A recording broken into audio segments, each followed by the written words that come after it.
7h03 à Radio X, dans le show du matin, on est lundi le 20 juillet. Qui dit 20 juillet, là, je sais pas si vous attendiez à une programmation spéciale lunaire, là, parce que là, c'est la lune. Là. Ce matin, les journaux vous feront des spéciaux de plusieurs pages. Entre autres, chaque chroniqueur vous dira où il était en 1969 quand le premier homme a marché sur la lune. Mais comme je vous disais tantôt, je comprends pas vraiment 40 le côté. À 50, ça va être bon, on fêtera, là. Mais 40, c'est correct, là. Ce qui est drôle là-dedans, c'est qu'il y a une gang qui était gelée en écoutant les Beatles, puis l'avoueront pas, là, dans leur... entre autres, le seul bout que j'ai trouvé drôle dans ce que les gens disent avoir vécu, entre autres dans la presse, en fin de semaine, où bon, tout le monde disait, j'ai vu ça, puis j'étais donc bien ému, puis blablabla. Mais il y en a une qui a pris quand même le temps d'écrire, là. Louise Couture, qui écrit pour dire, j'avais 5 ans, comme tout le monde parlait de ce monsieur qui allait atterrir sur la Lune, je tenais beaucoup, beaucoup à voir cet événement. Mais à 5 ans, on ne veille pas tard et mes parents m'ont dit d'aller me coucher. Je les ai suppliés de me réveiller pour regarder la télévision avec eux quand la fusée allait atterrir, mais je me suis réveillé le lendemain et j'avais tout manqué. C'est bravo à ces parents-là. Va dormir, faut que tu sois en forme demain. Ouais, mais là, je sais pas, ça y aurait fait un petit souvenir pas pire.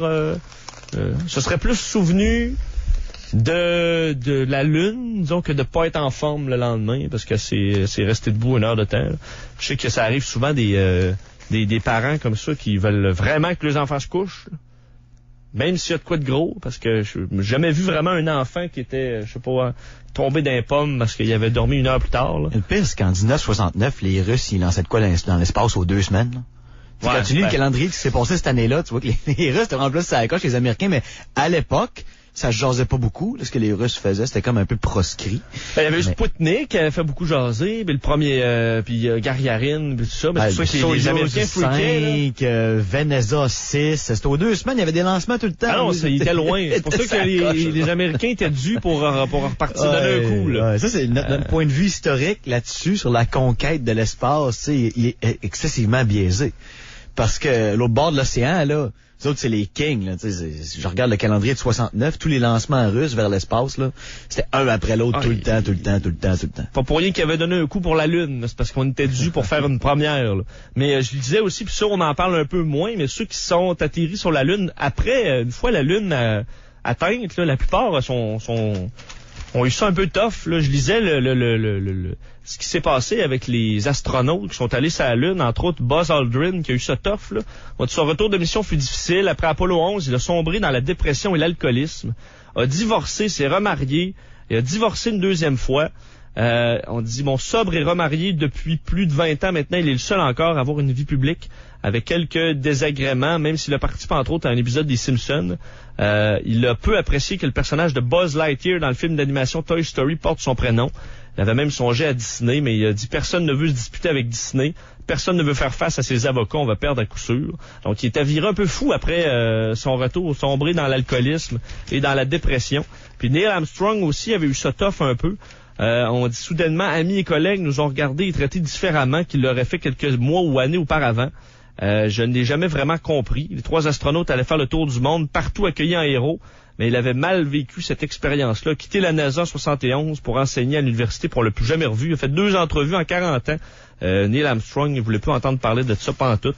Et le seul qui semble avoir resté un peu plus normal, c'est celui qui était resté dans l'espace autour de la Lune, Michael Collins, qui est comme l'oublié, parce que lui, il n'était pas allé sur la Lune, là. Lui avait quitté la NASA après 6 mois quand même. Il a toujours affirmé qu'il s'était senti membre à part entière d'Apollo 11, même s'il n'a jamais mis les pieds sur la Lune, et que tout le monde s'en sacrait un peu de lui, parce qu'il n'était pas débarqué finalement. Il n'était pas débarqué, fait que parlera pas de toi. Mange la marde. C'est le louche de la gang, mais il dit que lui, pareil, de son point de vue, il avait le meilleur des 3 sièges parce qu'il a pu regarder tout ça. J'avoue que j'aurais préféré être sur la Lune, là. Mais il y en a quelques-uns qui ont viré un peu crackpot après leur retour lunaire.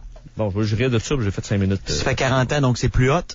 Ouais, c'est ça, Ok, c'est à 50, tu le soulignes, là, mais tu sais, dans, disons, les éphémérides, là. Peux-tu faire ma part pour 1969, moi aussi? Vas-y. Les Jets avaient battu les Colts avec Joe Namath, plus gros upset de l'histoire du foot à part ce qu'on a vécu récemment avec les Giants et les Pats. Les Miracle Mets avaient gagné la série mondiale contre Baltimore et Pelé en 69 marquait son 1000e but.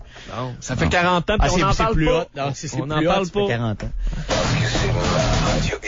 Le bloc Radio X Sport. Merci de faire un beau lien avec le sport à ma place. Ma garde, là.